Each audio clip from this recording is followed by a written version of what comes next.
عشقای داداش امیر، حالتون چطوره؟ خیلی خیلی خوش اومدین به ویدیو جدید. آقا من تو این ویدیو بهترین موومنت های بازی و با ساده ترین روش ممکن بهتون یاد میدم و از هر کدومشون هم 4 5 تا مثال میزنم که کاملا یاد بگیرید. عشقای داداش بدون حرف اضافی بریم سراغ ویدیو. موومنت اولمون چیه؟ موومنت اسلاید به عقبه یا همون اسلاید بک خودمون. این اسلاید بکی که الان دارید میبینید نوع دوم از اسلاید بک هست. عشقا داشتم میگفتم آقا این نوع دوم اسلاید بکه. در مجموع ما 3 نوع اسلاید بک داریم که اولیو یادتون نمیدم چون واقعا از کار افتاده و دیگه به درد نمیخوره. بچه‌ها نوع اول همون اسلاید بک عادیه که خیلی کنده و واقعا دیگه از کار افتاده و نمیشه. نوع دومی که الان دارید میبینید خیلی سریع قاطی شده با موومنتی به نام اسلاید کنسل که الان آموزشش رو میبینید. خب عشقای داداش، شما واسه اینکه بتونید بقیه موومنت بازی یاد بگیرید بعد یه موومنت یاد بگیرید به نام موومنت مادر، یعنی اسلاید کنسل. 3 نوع موومنت داره. یکی اسلاید که الان دارم بهتون یاد میدم. بچه‌ها واسه اینکه شما یاد بگیرین جویستیکتون رو میگیرین سمت جلو و همزمان میزنین سمت اسلاید و نشونه گیری. بعد از 1 یا 2 دقیقه که به این کار کاملا مسلط شدین میریم سراغ انجام دادنش با موومنت که الان دارم بهتون نشون میدم.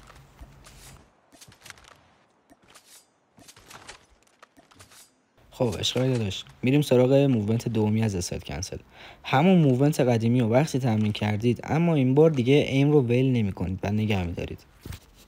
این بیشتر واسه این استفاده میشه که وقتی که یه انمی نزدیک شما نیست و ازتون دوره بتونید سریع واکنششون بدید.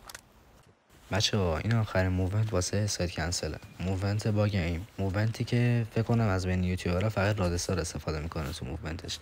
این موومنت همون موومنت دومیه ولی انقدر باید سریع انجام بشه که این باگ تیک بخوره. اونجوری که من فهمیدم وقتی این باگ میخوره این اسیست رفرش میشه و شما یه اسیست خیلی عجیب غریبی میگیرید. خب بچه‌ها حالا که موومنت اسلاید کنسل یاد گرفتیم میریم سراغ موومنت اسلاید بک.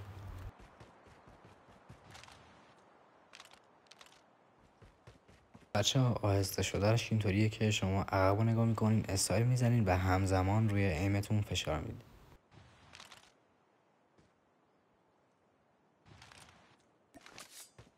و این هم میشه نتیجه موومنت دوم. بچه‌ها موومنت سوم موومنت ترکیب اسلاید بک با موومنت رادستاره که من واقعا ندیدم هیچ جای دنیا همچین موومنتی کسی بزنه. زدنش هم واقعا خیلی سخته. آهسته‌اش میشه همین که الان دارید میبینید. یه اسلاید به جلو و این با عقب. همین کار رو باید سریع ادامه بدید.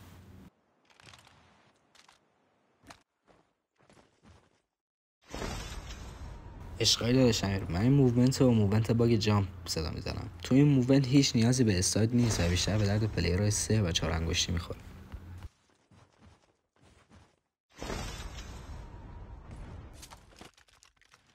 بچه شما واسه زدن این موومنت کار خاصی نیاز نیست بکنید، فقط سریع دکمه جامپ میزنید و آخر سر یه 180 درجه برمیگردید و تمام. با آهستش هم دیدید که چی میشه. وقتی رسیدید به بالا 180 درجه برمیگردید و میپرید. واقعا کار سختی نیاز نیست بکنید.